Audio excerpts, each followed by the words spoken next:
നമസ്കാരം. കേന്ദ്ര സർക്കാരിന്റെ നിർദ്ദേശപ്രകാരമാണ് കമ്പനികൾ, അതായത് പെട്രോൾ കമ്പനികൾ മാർച്ചിൽ നികുതി കുറച്ചത്. പക്ഷേ കേരളം ഈ നിമിഷം വരെയും അത് കുറയ്ക്കാൻ തയ്യാറായിട്ടില്ല.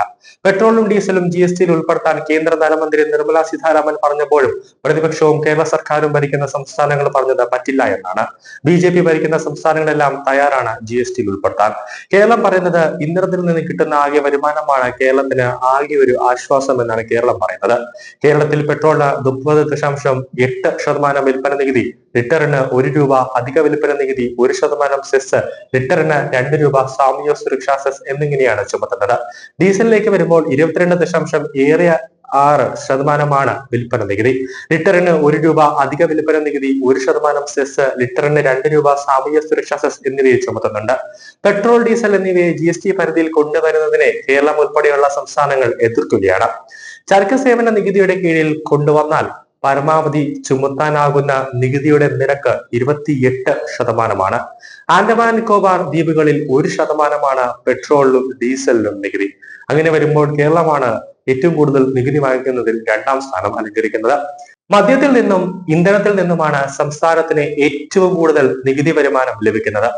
ഇന്ധന നികുതി വരുമാനത്തിൽ കഴിഞ്ഞ വർഷത്തിൽ വലിയ ഒരു വർധനവാണ് കേരളത്തിന് പെട്രോളിലും ഡീസലിലും നിന്നും കിട്ടിയത്.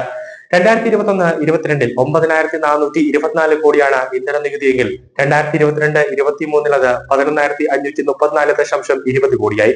23-24 സംസ്ഥാനത്തിന് പെട്രോൾ, ഡീസൽ ഇന്ധനത്തിൽ നികുതി 12,126.12 കോടി രൂപയാണ്. 22-23 സംസ്ഥാനത്ത് 24,35,400 കിലോ ലിറ്റർ പെട്രോളും 29,033 കിലോ പെട്രോളും വിറ്റയച്ചു. 23 ഏപ്രിൽ 1 മുതൽ പെട്രോളിനും ഡീസലിനും സാമൂഹ്യ സുരക്ഷാ സെസ് ഏർപ്പെടുത്തിയത് വഴി 23-24 9,504.32 കോടി രൂപയും 24 സെപ്റ്റംബർ 30 വരെ 442.4 കോടി രൂപയുമാണ് സംസ്ഥാനത്ത് ലഭിച്ചത്. കേന്ദ്ര സർക്കാർ 2021 നവംബറിൽ 13 രൂപയും 2022 മെയിൽ 16 രൂപയും സെൻട്രൽ എക്സൈസ് ഡ്യൂട്ടി കുറച്ചിരുന്നു. 2024 മാർച്ചിൽ എണ്ണ കമ്പനികൾ പെട്രോൾ, ഡീസൽ വില ലിറ്ററിന് ₹2 കുറയ്ക്കുകയും ചെയ്തു. എന്നാൽ കേരളം ഉൾപ്പെടെയുള്ള പല സംസ്ഥാനങ്ങളും നികുതി കുറയ്ക്കാൻ തയ്യാറായില്ല. ഈ വർഷം തന്നെ, അതായത് 2024 മൂന്നാം മോദി സർക്കാർ അധികാരമേറ്റപ്പോഴും 2ാം മോദി സർക്കാരിന്റെ കാലത്തുമൊക്കെ GST കൗൺസിൽ എല്ലാ വർഷവും ഒരു 6 മാസമൊക്കെ കൂടുമ്പോൾ വിളിക്കാറുണ്ട്. അപ്പോഴെല്ലാം ധനമന്ത്രി നിർമ്മല സീതാരാമൻ മുന്നോട്ട് വയ്ക്കുന്ന ഒരു പ്രധാന കാര്യം പെട്രോളും ഡീസലും ഇന്ധനം GSTയിലേക്ക് ഉൾപ്പെടുത്തിയാൽ അത് കേരളത്തിന് വലിയ രീതിയിൽ ഒരു ആശ്വാസമാകും. കേരളത്തിന് മാത്രമല്ല, ഇന്ത്യയിലെ മറ്റ് സംസ്ഥാനങ്ങൾക്കും ജനങ്ങൾക്കും അതിന് വലിയ ആശ്വാസമാകുമെന്ന് നിർമ്മല സീതാരാമൻ പറഞ്ഞു.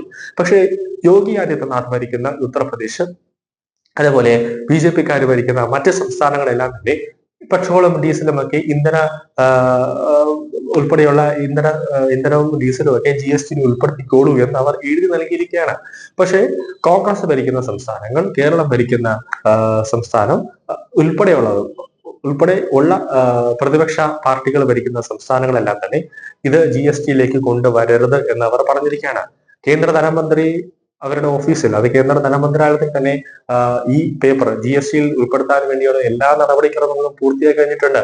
ഇനി പ്രതിപക്ഷം ഭരിക്കുന്ന സംസ്ഥാനങ്ങളും അതുപോലെ തന്നെ കേരളവും ഒരു എന്നൊരു വാക്ക് വേണ്ടി കഴിഞ്ഞാൽ അതിനുള്ള നീക്കങ്ങൾ അവർ ഉടനെ തന്നെ നടത്തും. പക്ഷേ ഇത് നടത്താതെ വരുമ്പോഴാണ് കേന്ദ്രം തന്നെ മുന്നിട്ടിറങ്ങി പെട്രോളിന്റെ, ഡീസലിന്റെ വില കുറയ്ക്കുകയും അല്ലെങ്കിൽ അതിന്റെ നികുതി കുറയ്ക്കുകയും ഒക്കെ ചെയ്ത് ജനങ്ങൾക്ക് കുറച്ച് ആശ്വാസം നൽകുന്നത്.